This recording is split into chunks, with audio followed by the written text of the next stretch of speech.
रात का समय था। बिरजू और हीरा किसी काम से नदियापुर गांव जा रहे थे। बिरजू, हीरा, अरे चलते चलते मेरे पैर जवाब दे चुके हैं। गर्मी भी लग रही है, चलो एक पेड़ के नीचे बैठकर आराम कर लेते हैं। हिया, अरे यहाँ रुकना सही नहीं है, ये जंगल है। बिरजू, अरे नदियापुर गांव जंगल के बीच ही बसा है, चल थोड़ा सुस्ता लेते हैं, वैसे भी शाम तो हो ही गई है। बिरजू की बात सुनकर हीरा न चाहते हुए भी एक पेड़ के नीचे बैठ गया। अचानक उन दोनों के कानों में एक बच्चे के रोने की आवाज आई। हीरा, बिरजू भैया, तुमने कुछ सुना? यहाँ जंगल में कौन सा बच्चा रो रहा होगा? बिरजू, आवाज तो मेरे भी कानों में आ रही है, चलो चलकर देखते हैं। बिरजू और हीरा आसपास नजर दौड़ाने लगे। तभी उन दोनों की नजर एक बच्चे पर पड़ी। वे दोनों उस बच्चे के करीब चले गए। हीरा, बिरजू भैया, यह बच्चा तो यहाँ अकेला है, यहाँ तो आसपास कोई मौजूद नहीं। बिरजू उस बच्चे को गौर से देखने लगा। उसके चेहरे पर डर और भय के साए लहराने लगे। बिरजू, यहां से भाग हीरा। हीरा, अरे क्या हुआ? अचानक तुम्हारा चेहरा फटे हुए पपीते जैसा कैसे हो गया? बिरजू, हीरा गौर से देख, ये बच्चा कोई इंसान का बच्चा नहीं बल्कि कागज का बना मालूम पड़ता है। बिरजू के कहने पर हीरा उस बच्चे को ध्यान से देखने लगा। हीरा, बिल्कुल सही कह रहे हो बिरजू भैया, यहां से भागो। वे दोनों डरते हुए वहां से भाग गए। उसी नदियापुर गांव में झुमरी नाम की एक सुंदर स्त्री अपनी 5 वर्षीय बेटी चमकी और पति बसंत के साथ रहती थी। झुमरी का पति बहुत गरीब था। एक दिन झुमरी का पति बसंत दोपहर के समय अपने घर पर उदास बैठा था। झुमरी, क्या हुआ जी? आप इतने उदास क्यों बैठे हैं? बसंत, काफी दिनों से मुखिया जी से अपनी मजदूरी मांग रहा हूं, लेकिन वह दिख ही नहीं रहे हैं। झुमरी, उनसे कहते क्यों नहीं कि हमारे घर में राशन भी खत्म होने को है। अगर आप वहां हमें समय पर पैसे नहीं दे सकते तो फिर ऐसी जगह काम करने से क्या फायदा? मुखिया, क्या बात है बसंत, तुम यहाँ कैसे? बसंत, मुखिया जी, आपने मुझे 6 महीने से मेरी मजदूरी नहीं दी, मेरे घर पर राशन खत्म होने को है। मत भूलिए, मेरी पत्नी और मेरी बेटी मेरी जिम्मेदारी हैं। मुखिया, तो मैं क्या करूं? तूने अपनी बच्ची क्या मुझसे पूछकर पैदा की थी क्या? बसंत, मुखिया जी, मैं तो बस अपने पैसे मांग रहा हूं, मुझसे बदतमीजी से बात मत कीजिए। आदमी, तुमने नौकरों को ज्यादा सिर पर चढ़ा रखा है मुखिया। अगर ये मेरा नौकर होता तो मैं इसका लात घूंसों से ऐसा स्वागत करता कि ये फिर कभी किसी से जुबान लड़ाने के काबिल नहीं रहता। मुखिया, तो फिर इस नेक काम में मैं फिर देरी क्यों करूं? इतना कहकर मुखिया बसंत को बुरी तरह पीटने लगा और धक्के देकर बाहर निकाल दिया। मुखिया, जा, नहीं देता तेरे पैसे। जिससे शिकायत करनी है कर ले, जो उखाड़ना है उखाड़ ले। बसंत रोते हुए घर आ गया और सारी घटना अपनी पत्नी झुमरी को बताने लगा। झुमरी, चिंता क्यों करते हैं जी? ईश्वर पर भरोसा रखें, सब कुछ सही हो जाएगा। बसंत, तुम समझ नहीं रही, घर का राशन खत्म होने को है। आज तो मेरे पास चमकी के दूध के भी पैसे नहीं बचे, मैं क्या करूं? झुमरी, चिंता मत कीजिए, मैं अपने पड़ोस में रहने वाली अनीता से कुछ पैसे उधार मांग लेती हूं। आप बस ऐसे उदास मत बैठिए, और हाँ, कभी भी हिम्मत मत हारिएगा। झुमरी की बात सुनकर बसंत मुस्कुरा दिया। कुछ देर बाद झुमरी पड़ोस में अपनी दोस्त अनीता के घर गई। अनीता, आओ झुमरी, मैं तुम्हारा ही इंतजार कर रही थी। अगर तुम नहीं आती तो कुछ देर में मैं वैसे ही तुम्हारे घर आने वाली थी। झुमरी, मुझे तुमसे बहुत जरूरी बात करनी है। अनीता, हाँ हाँ बोलो ना, क्या बात है? झुमरी, मुझे कहते हुए अच्छा तो नहीं लग रहा, लेकिन मुझे कुछ पैसों की जरूरत है। वो क्या है ना, आजकल मेरे पति को कहीं काम नहीं मिल रहा, बोल रहे थे कि बाजार में काफी मंदी चल रही है। अनीता, ये बात तो सही है, सभी जगह बुरा हाल है। झुमरी, इतना कहकर अनीता ने कुछ पैसे झुमरी के हाथ में पकड़ा दिए। झुमरी, मैं तुम्हारे ये पैसे बहुत जल्दी चुका दूंगी। अनीता, अरे जब मर्जी आए तब चुका देना, लेकिन ऐसा कब तक चलेगा? झुमरी, मैं कुछ समझी नहीं।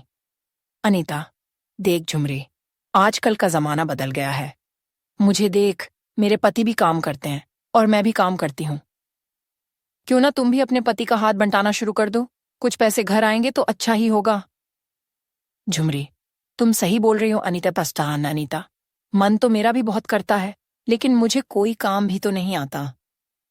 अनीता, तुम उसकी चिंता मत करो झुमरी, मैं कागज के बहुत अच्छे खिलौने बनाती हूँ। तुम चाहो तो मैं तुम्हें सिखा सकती हूँ। जिस तरह से मैं बाजार में ठेला लगाकर कागज के खिलौने बेचती हूँ, उसी तरह तुम भी बेचना। से भले दो। झुमरी को अनीता का यह उपाय पसंद आया। उस दिन के बाद झुमरी अनीता के साथ कागज के खिलौने बनाना सीखने लगी। कुछ ही दिनों में झुमरी कागज के खिलौने बनाने में निपुण हो गई। अनीता, अरे वाह झुमरी, तुम तो मुझसे भी अच्छे कागज के खिलौने बनाने लगी। मुझे तो विश्वास ही नहीं हो रहा। झुमरी, नहीं अनीता, तुमसे अच्छी तो मैं कभी नहीं बना सकती। आखिर तुम मेरी गुरु ठहरी। अनीता, ठीक है झुमरी, तुम पहले इम्तिहान में तो पास हो गई, बल्कि यूं कहो फर्स्ट डिवीजन से पास हुई हो। अब तुम्हारी दूसरी और आखिरी परीक्षा होनी है।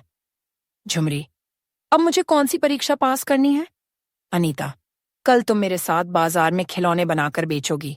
देखते हैं किसके खिलौने ज्यादा बिकते हैं। अगले दिन झुमरी अनीता के साथ दूसरा ठेला लगाकर कागज के खिलौने बेचने के लिए खड़ी हो गई। कुछ ही देर में झुमरी के सारे खिलौने बिक गए। अनीता, अरे वाह झुमरी, मेरे ठेले में तो कुछ थोड़े खिलौने बचे हैं, लेकिन तुम्हारे तो सारे खिलौने बिक गए। झुमरी, कहीं तुम्हें बुरा तो नहीं लगा?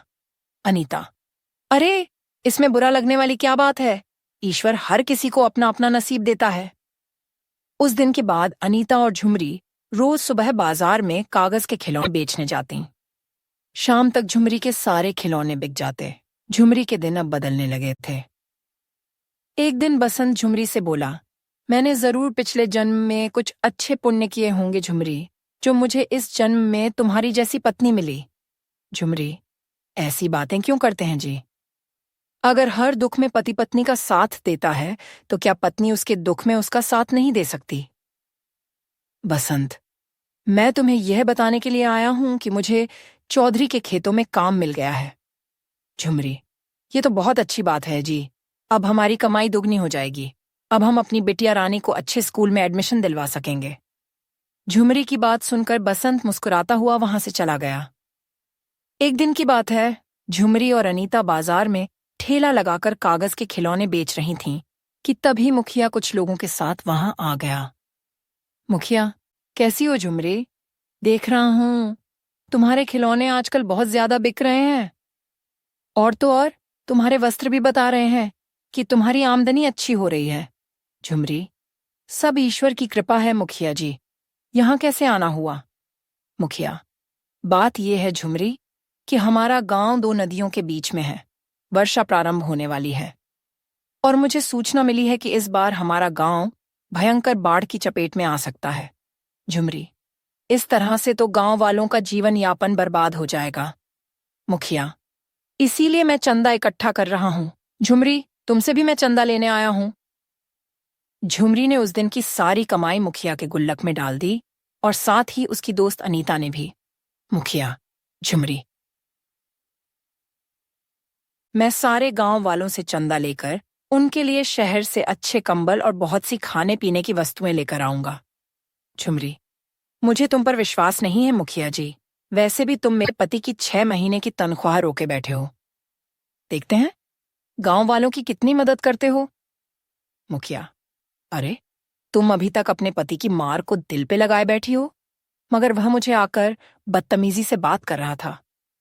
इतना कहकर मुखिया वहां से चला गया। दिन ऐसे ही बीतने लगे, मगर झुमरी ने देखा कि मुखिया शहर से कुछ भी लेकर नहीं आया। एक दिन की बात है, मुखिया अपने मुनीम प्रेमचंद से बातें कर रहा था। झुमरी अपने पति बसंत के साथ काम से जा रही थी। मुखिया को देखकर झुमरी बोली, 1 महीने पहले आप सारे गांव वालों से चंदा लेकर गए थे यह बोलकर कि हमारा गांव भयंकर बाढ़ की चपेट में आने वाला है। वर्षा प्रारंभ होने वाली है, मगर मुझे तो अभी तक कोई इंतजाम नहीं दिखता। झुमरी की बात सुनकर मुखिया बुरी तरह तिलमिलाकर रह गया। मुखिया, तुम तो ऐसे बोल रही हो जैसे कि तुमने 10-20 लाख रुपया चंदे में दिया हो। अरे 150 रुपये चंदे में डालकर अपने आप को क्या समझ रही हो? बसंत, मुखिया जी, आपको इस तरह से मेरी पत्नी का अपमान करने का कोई अधिकार नहीं है। मुखिया, मुंह बंद रख बसंत। पिछली बार की मार भूल गया क्या? गांव में तेरी पत्नी के अलावा ना जाने कितने लोगों ने मुझे चंदा दिया है। उन्होंने तो मुझसे कोई सवाल नहीं पूछा। यहां से चला जा वरना तेरा फिर से मार मार कर बुरा हाल कर दूंगा। बसंत अपनी पत्नी के साथ वहां से चला गया। मुनीम, देख रहे हो मुनीम जी, इस बसंत की पत्नी के कागज के खिलौने बाजार में क्या बिकने लगे। ये तो अपने आप को आपसे भी बड़ा समझने लगा। मुखिया, सही कहा आपने। जब तक आप इन दोनों पति पत्नी को गांव से धक्के देकर बाहर नहीं निकालवा देता, मैं चैन की नींद नहीं सो सकता। मुनीम, वैसे क्या वास्तव में हमारे गांव में बाढ़ आने वाली है? मुखिया, अरे कोई बाढ़ वाढ़ नहीं आने वाली है। ये न्यूज वाले तो वैसे भी हर साल यही खबर चला देते हैं कि बाढ़ आने वाली है, गांव डूबने वाला है। और मैं इसी खबर का फायदा उठाकर गांव से अच्छा खासा चंदा वसूल लेता हूं। हर साल की तरह इस बार भी कुछ नहीं होगा। उस दिन के बाद मुखिया ने झुमरी और उसके पति बसंत के खिलाफ गांव में कान भरने शुरू कर दिए। गांव वाले मुखिया की बातों में आकर झुमरी और बसंत को अपना दुश्मन समझने लगे। झुमरी से उन सब ने झुमरी के कागज के खिलौने खरीदने बंद कर दिए। थक हार कर बसंत और झुमरी अपने घर पर ताला लगाकर दूसरे गांव की ओर चल दिए। झुमरी एक जंगल में बैठकर आंसू बहाती हुई बोली, ये सब मेरे सच बोलने का नतीजा है। बसंत, दिल छोटा मत करो झुमरी, तुमने तो सच बोला है और सच बोलने वालों की कभी हार नहीं होती। झुमरी, वो सब तो ठीक है जी, लेकिन अब क्या होगा? हमारे पास बिल्कुल भी पैसे नहीं हैं और बोतल में सिर्फ चमकी का आधा गिलास दूध बचा है। झुमरी ने इतना कहा ही था कि तभी एक बच्चे के रोने की आवाज उसके कानों में पड़ी। उसने देखा कि एक पेड़ के नीचे सुंदर सा बच्चा रो रहा है। झुमरी, ये किसका बच्चा है? बसंत, पता नहीं, लेकिन मुझे तो ये बहुत भूखा लगता है। झुमरी, मेरे पास भी आधा बोतल दूध है, अगर मैं इसे पिला दूंगी तो हमारी चमकी भूखी रह जाएगी। बसंत, चिंता मत करो झुमरी, यह बच्चा कई दिनों से भूखा मालूम पड़ता है, पहले इसे दूध पिला दो। झुमरी उस बच्चे को दूध पिलाने लगी। बच्चे ने दूध पिया ही था कि अचानक रंग बिरंगी किरणों के साथ उसका आकार बड़ा होने लगा और वह एक सुंदर नवयुवक में परिवर्तित हो गया। झुमरी, कौन हो तुम? नवयुवक, मैं एक जादुई कागजी पुरुष हूं। मुझे तुम्हारे बारे में सब पता है। तुम्हारे पास सिर्फ आधी दूध की बोतल थी और तुमने अपने बच्चे को न पिलाकर वह मुझे पिला दी। मैं तुम्हें वरदान देता हूं कि तुम अब से जो भी कागज के खिलौने बनाओगी उनमें जादुई शक्तियां आ जाएंगी। और मैं तुम्हें एक राज की बात बताने वाला हूं। तुम्हारा गांव भयंकर बाढ़ की चपेट में आने वाला है। कल तुम्हारे गांव में तबाही ही तबाही मच जाएगी। इतना कहकर वह सुंदर पुरुष वहां से गायब हो गया। झुमरी, हम नहीं जा सकते, हमारा गांव मुसीबत में है। बसंत, तुम सही कहती हो झुमरी, हमें गांव वालों की मदद करनी चाहिए। और वैसे भी मुखिया ने हमारे खिलाफ गांव वालों के कान भरे हैं, वरना गांव वाले बुरे नहीं हैं। झुमरी और बसंत दोबारा अपने गांव वापस आ गए। झुमरी ने अगले दिन की तैयारी शुरू कर दी। उसने एक बहुत सुंदर कागज की नाव बनाई और उसमें अलग अलग तरह के सुंदर सुंदर घर बनाए। देखते ही देखते उसके कागज की सुंदर बड़ी नाव बहुत बड़ी हो गई और एक विशाल नाव में परिवर्तित हो गई। झुमरी अपने परिवार को लेकर उस नाव में चली गई। बसंत, अरे झुमरी, ये तो लगी नहीं रही कि ये कागज की है। इसकी दीवारें तो पत्थर से भी मजबूत मालूम पड़ रही हैं। झुमरी, उसने सही कहा था, इसके अंदर अद्भुत जादुई शक्ति आ गई है। अगले दिन भयंकर बारिश शुरू हो गई। देखते ही देखते पूरे गांव को बाढ़ ने अपनी चपेट में ले लिया। गांव में हाहाकार मच गया और झुमरी नाव बाढ़ में तैराने लगी। झुमरी ने देखा कि उसकी दोस्त अनीता पानी में डूब रही थी। झुमरी ने तुरंत नाव को वहां जाने का आदेश दिया। झुमरी, अनीता, कागज की नाव के ऊपर आ जाओ। अनीता, ये कैसा चमत्कार है? झुमरी, वो सब बातें बाद में करेंगे, पहले अपने परिवार को लेकर ऊपर आ जाओ, तुम्हारा परिवार सुरक्षित रहेगा। अनीता अपने परिवार को लेकर नाव पर चढ़ गई। उसने गांव के सभी लोगों को झुमरी की नाव पर चढ़ा लिया, सिवाय मुखिया के घर को छोड़कर। मुखिया दौड़ता हुआ आया और बोला, मुझे भी नाव में ले लो झुमरी, मुझे माफ कर दो, मुझसे बहुत बड़ी गलती हो गई। बसंत, मेरा दिल तुम्हारी तरह नहीं है मुखिया जी। आओ, अपने परिवार को लेकर नाव पर चढ़ जाओ। मुखिया अपने परिवार को लेकर नाव पर चढ़ गया और झुमरी की ओर देखकर बोला, मुझे माफ कर दो। मैंने तुम्हारे साथ कितना बुरा सलूक किया और उसके बाद भी तुमने मेरी कितनी मदद की।